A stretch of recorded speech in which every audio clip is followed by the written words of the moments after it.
Hello, it's Vias Tarot. Hello, Virgo placements. Virgo, the person on your mind this June. So, check lang natin kung ano ba. Ano yung mga dapat ninyong malaman, no? Diyan sa mga pinag-iisip ninyo. No? O, pero syempre, again, huwag nyong kalimutan na mag-subscribe, follow, share, like, no? Ng ating mga video dito sa ating mga video. Okay. Grabe. Ina-acid ako ngayon. Okay.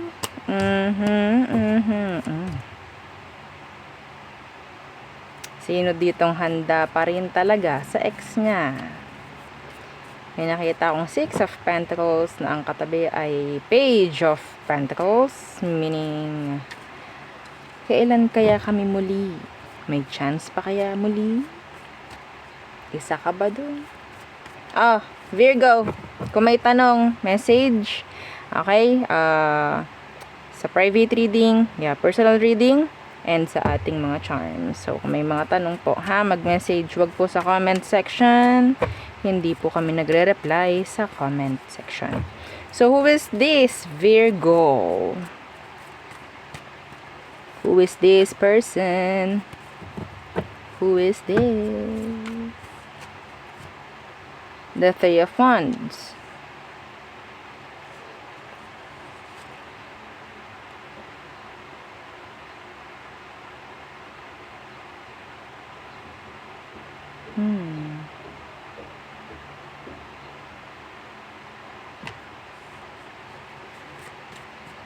Meron akong naririnig sa kanya na basta tingnan mo lang to.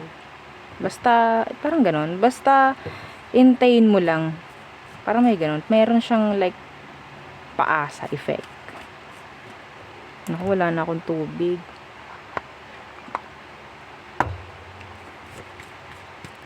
Three of Wands.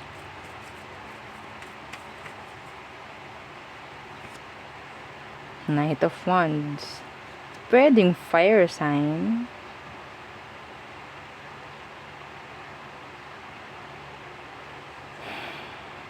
Hindi consistent yung energy niya actually. Yeah, malakas ang fire sign dito. Puro wands.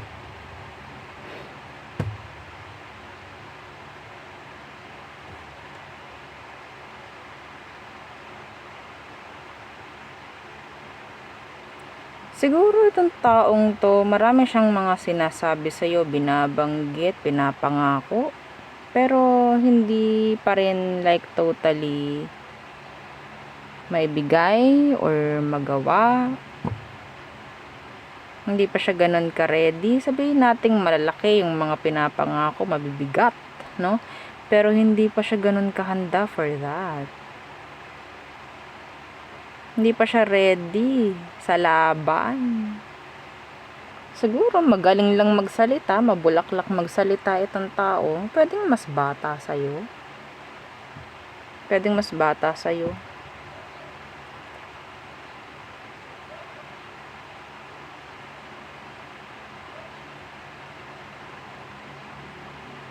Okay, anong pwede mong i-expect sa kanya this June? This month of June?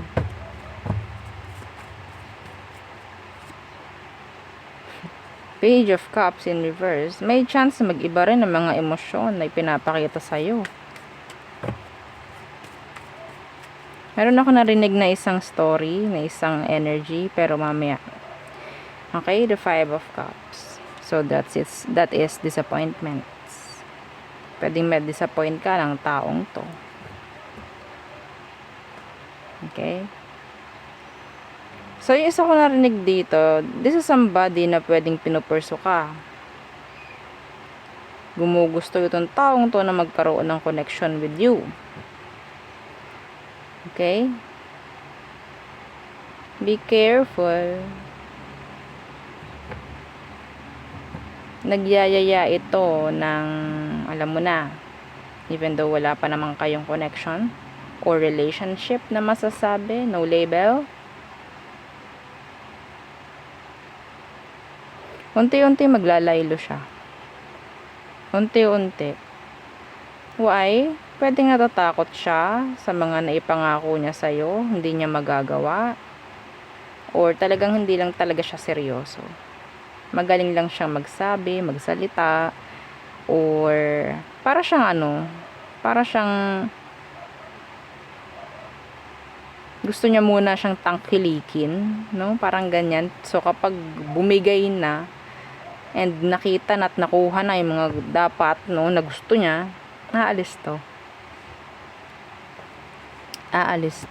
Yeah, the Empress. Mahirap na kung hindi kayo handa na kayo ay magkaroon ng little you, mini you, after 9 months, wag muna.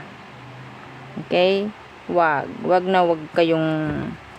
niyong hahayaan na may mangyari sa inyo. Wag. Lalo na walang protection. That is specific. Okay? I'm hearing miscarriage. Super future na to. Nakikita ko sa inyo, hindi na to pang June. Baka mamaya, talikuran niya yung mga nangyari. Mahirap na. Okay? Kung gusto lang ng playtime sa ngayon, makipag-playtime ka lang din. Huwag ka masyadong mag-give in dito sa situation because a night may potential, may chance na yan ay mag-fluctuate. Oo, maniwala kayo. So, Virgo, who else? The person on your mind. The person on your mind. Virgo placements. What's this? The Six of Wands in reverse. So, itong taong to, selosa. Gusto niya kanya lang lahat ng attention mo or attention. The Six of Wands in reverse. Five of Pentacles.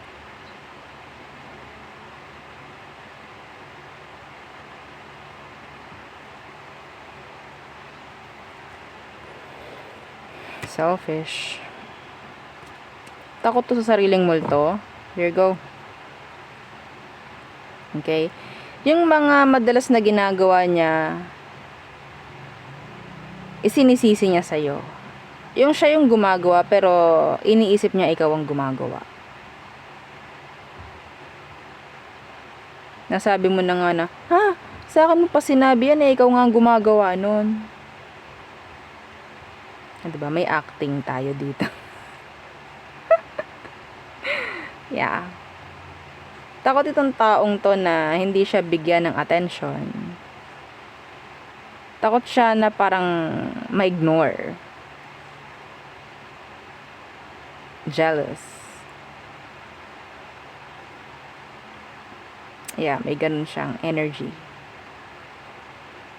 Kahit kanino, ganun siya. Ayaw nito na parang ma-OP.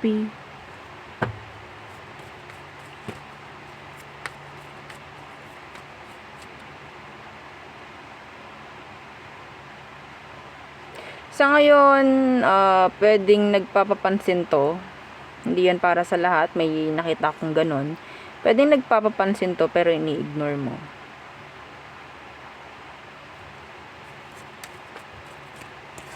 Okay. They're sad. Diba sa kanila dadaan or gagamit ng mga kakilala mo. Nakikiusap sa mga kakilala mo. Ano pwede mo i-expect sa kanya ngayong June? Virgo. The world. So, nandyan pa rin yung distansya. Distansya, amiga. Oo. So, distant. Paghihintay. Inihintay ka nito kung ano man. Lalo na kung nasanay siya na gumagawa ka talaga ng action kapag ganyan. Alam niya, bibigyan mo siya ng attention. So, yun pa rin. Ganun pa rin. Hindi siya gagawa ng way papunta sa'yo. Hindi yan mauuna. If ever, no, na ikaw is naghihintay ng message from this person, hindi mangyayari. Nasa ilalim ang communication card na dadaganan. Okay, so hinahayaan na lang muna, nililet go ng taong to kung ano nang meron sa inyo, pero naghihintay siya. Naghihintay po. Anong meron? Anong kailangan mong malaman kung sakali nagawan mo ng hakbang?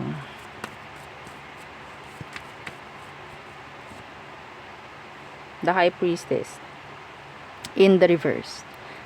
Nakita nyo na to. Okay, alam nyo na kung anong mangyayari next.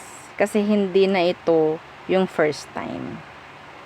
Kung anong nangyari noon, nung ikaw is nag-reach out, yun din po ang mangyayari. Okay? Okay? Meron dito sa ilalim, 8 of Cups. Which is paglayo. Mangyayari na naman ang paglayo. Tulad ng nangyayari ngayon sa inyo, situation. Okay? So,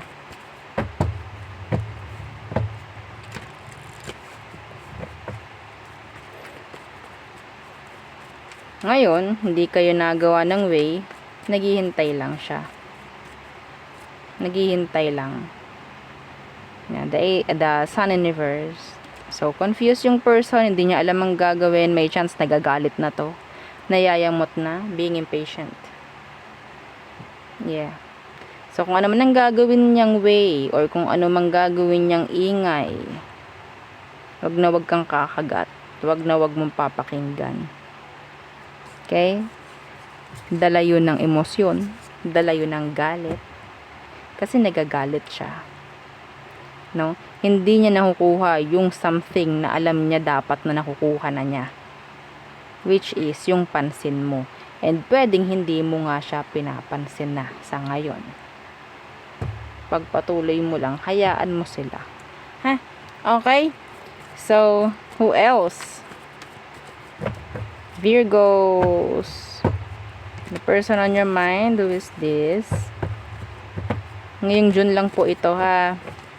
Again, don't forget to like, share, and subscribe. Okay. Okay. Ooh. Could be a fellow Virgo. The Magician. So, I think some of you, there's communication here. The Hierophant. Strong communication. There's commitments here. Uy, may family. May 10 of Cups sa ilalim. Anong meron dito? Anong meron? Ito yung tao siguro na minamanifest mo. Gusto mong makasama forever. Karoon ng pamilya. Together.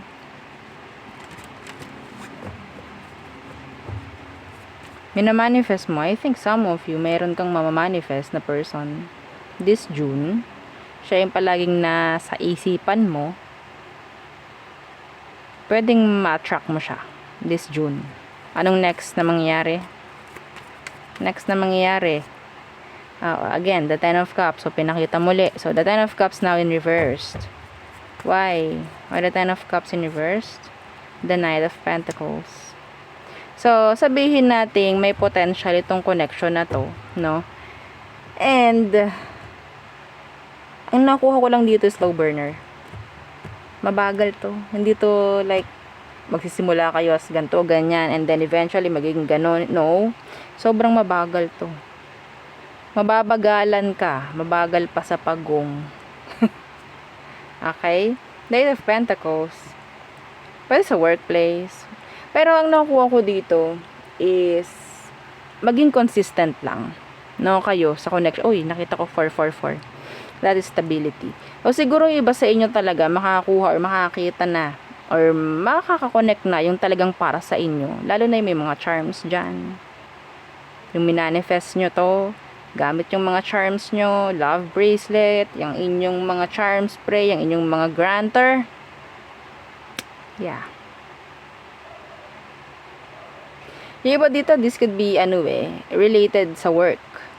Okay? Kasi tanong lang din naman natin, sino ba itong taong nasa isip mo? This could be somebody sa work na or something regarding sa work na pwedeng ibibigay sa'yo. This could be promotion for some of you. Okay? Pero, yeah, connections, offers, ang paparating. Pero, hindi ito kailangang madaliin. Sabi nga, kapag pinilit ang hinog, maasim pa rin. Oo, so, diba? Diba? Kapag yung pinilit nyo yung mahinog yung isang prutas, maasim pa rin, diba? Kita nyo dilaw, pero maasim. Hindi siya like na nahinog ng pilit. Mas maganda yung hindi siya nahinog ng pilit, diba? Talagang kailangan lang ng pasensya. That's good, though. That's good. Yung isang energy na yon, yung last energy. May potential yun. Maganda. So, let's see. Aries through Pisces for your Virgo placements. Aries, they want communication. They want to message you. Some of them, they're stalking you. Taurus, wanting to reconnect. Yeah, they want to reconnect. Gemini, nagagandahan sa'yo si Gemini or nagagupuhan sa'yo si Gemini. They want for long term or maybe progress sa inyong connection. May nakita ko ditong pregnancy with a Gemini. Cancer, they're holding back. They're in control. Like, yeah. Okay, Leo, tama ba? Si Leo parang may mga plano, pero super duper planado. Okay? Lahat na. Binibigyan niya na ng mga kung ano-ano. Like, hindi magawa yung mga gusto niyang gawin kasi super duper plano ang nangyayari. Virgo, there's energy of attraction. Pwedeng maganda rin ang pamemera. Ayan, no? 9 of Pentacles. That is abundance, prosperity, attraction. Okay? You're attracting good energies, Virgo, actually. And pwedeng mayroong na-attract sa'yo. So, okay. Libra. May mababago na sa parte ni Libra. Like, growing something. There's growth. There's improvement. Parang makakat na yung routine na meron or kung ano man na parang cycle. Okay? Scorpio. Hinahayaan na lang ni Scorpio kung anong meron sa inyo. Pinababayaan na lang niya. Hindi na niya to gagawa ng way kung ano man. Sagittarius, they have a lot of andun yung energy ng head games, mind games, a lot of conflict. Yeah. Ito yung something na parang nagbibigay sa kanya ng blockage. Okay, to move forward, to take action. Okay, so Capricorn, some of them, hindi sila open. Andun yung galit ni Capricorn, I don't know why. Or there could be a legal situation with the Capricorn. Aquarius. Gusto ni Aquarius na magkaroon kayo ng pagkakaintindihan at magandang kooperasyon sa isa't isa. O yun ang kailangan ninyo. Okay? So, Pisces. Si Pisces still hindi pa rin totally nakakaalis sa energy nyo. Okay? Meron pa rin ditong hatred sa energy niya. Na ito yung pwedeng nagsisilbing blockages sa kanya actually. I think some of them, they're thinking of you sexually. I'm hearing bravery with the Pisces. I don't know why. So there, yun ang aking reading for you, Virgo placements. Again, please don't forget to like, share, and subscribe, and follow our FB page, and isa natin YouTube channel na nasa description box below. Again, thank you. Goodbye.